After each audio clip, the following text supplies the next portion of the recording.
more money to be spent, and people are excited. Well, I was just chatting to a guy who'd come up from our part of the world, and I said to him, have you done what you intended on doing?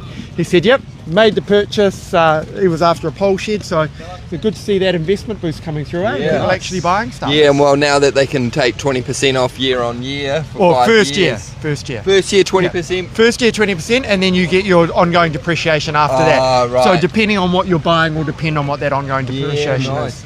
And so we are in the shed game, and we can build 110 square metres unconsented now. Obviously we have our engineers design it all and build them. Are you guys looking in the future to start letting us do bigger ones, 200, 300 square metres? That's a really good question that I don't know the answer to, but more than happy to find out and come back to you. Because it's like we still get our engineers to design them all, do the wind speed ratings and do all of that, but it would just free up, instead of having to wait months to go through the council, just keep the country moving, and obviously just in a rural setting. Yeah, well, I think at a sort of at a more macro level, we've got a culture in New Zealand at the moment, as the Prime Minister keeps saying, of no, both at a council and regional council level, where whatever it is that you want to do, the answer is no, and we need to change that, and that's what the changes to the RMA are all about.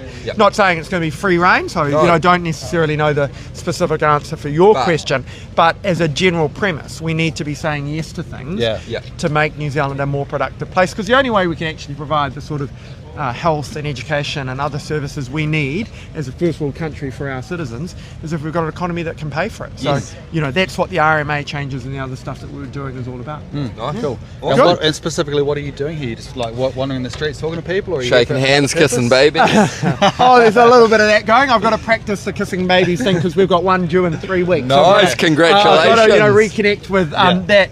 That part of me. But no, been at the national stand, having a good chat to everyone coming through, which has been really valuable.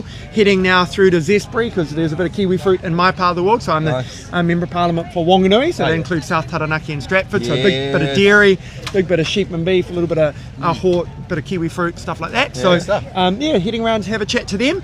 And good stuff. Cool. Thanks for stopping for a chat. No worries. Cheers, Carl. Thanks.